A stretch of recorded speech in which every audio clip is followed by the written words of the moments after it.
ঈদের প্রায় 10-11 দিন ছুটি কিভাবে যেন চোখের পলকে শেষ হয়ে গেল টেরই পেলাম না।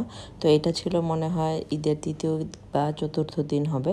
তো সকালবেলা ফার্স্টে ঘুম থেকে উঠে এখানে আমি একটু খিচুড়ি বানিয়ে নিচ্ছিলাম প্রেসার কুকারে। এই খিচুড়িটা ভাতের চাল দিয়ে সাথে অল্প একটু ভেজিটেবলস মিক্স করে দেন যদি মাংস বা কিছু থাকে সেটার ঝোল দিয়ে এইভাবে হাতে মাখিয়ে দেন প্রেসার কুকারে রান্না করলে অনেক বেশি মজা লাগে।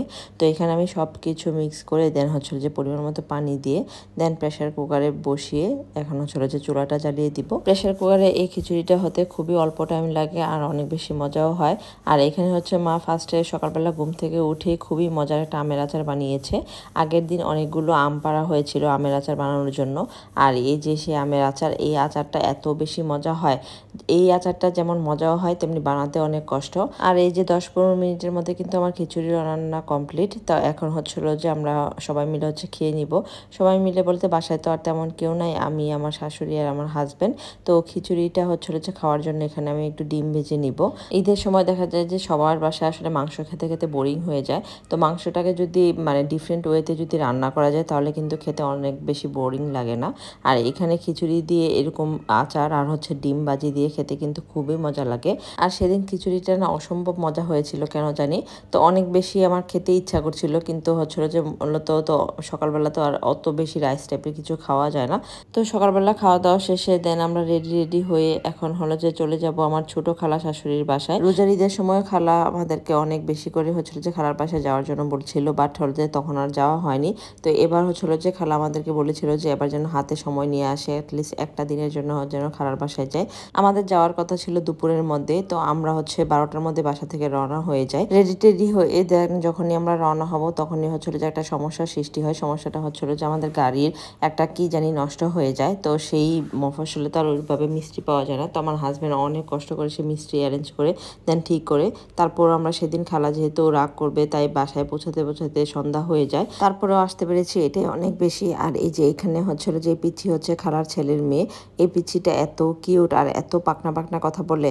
আর খালা সেই দুপুর থেকে আমাদের জন্য আসলে রান্নাবান্না করে বসেছিল, অনেক কিছু রান্না করেছিল খালা আমাদের জন্য। আর খাওয়া দাওয়া শেষে এখানে যে খালা আমাকে একটু ঠান্ডা ঠান্ডা দই দিল। এত বেশি পরিমাণে গরম ছিল সেদিন খালার বাসায়, অনেক বেশি গাছগাছালি ছিল চারপাশে, তারপর অনেক বেশি গরম লাগছিল।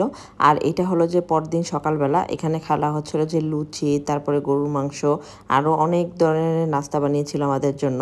আর এই যে গরম গরম লুচি দিয়ে গরুর মাংস আর মিষ্টি দিয়ে খেতে অনেক বেশি ভালো লাগছিল। আর সকালবেলা এত মজার একটা নাস্তা করার পর 1 কাপ চা না হলে তো নয়, যতই গরম থাকুক আর যাই থাকুক 1 কাপ চা তো মাস্ট লাগবেই লাগবে।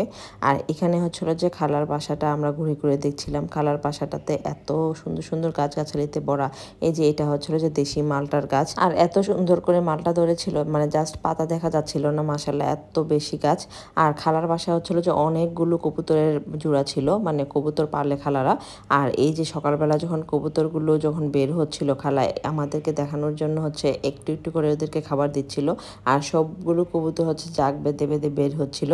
এই সিনটা আসলে খুবই সুন্দর। আমি এরকম দেখে আমি আমার হাজব্যান্ডকে বলেছিলাম যে এক জোড়া কবুতর নিয়ে আসার জন্য। পরে আমার হাজব্যান্ড বলে যে তুমি ঢাকার বাসায় জীবনে ওই কবুতর পালতে পারবা না। তারপর খালা আমাদেরকে নিয়ে খালার বাসার আশপাশটা, খালাদের আর একটা পুরনো বাড়ি ছিল সেই পর্যন্ত ঘুরে ঘুরে দেখাচ্ছিল। আর এই এলাকাটা যে রংপুরের একদমই সাইডে ছিল, রংপুরের কাছাকাছি। তো এই এলাকাটা যে বৈশিষ্ট্যটা ছিল সেটা যে এত বেশি আম গাছ, মাশাআল্লাহ এই এলাকাতে আম গাছগুলোতেও না এত বেশি পরিমাণে আম ধরেছে যে পাতা দেখা যায় না।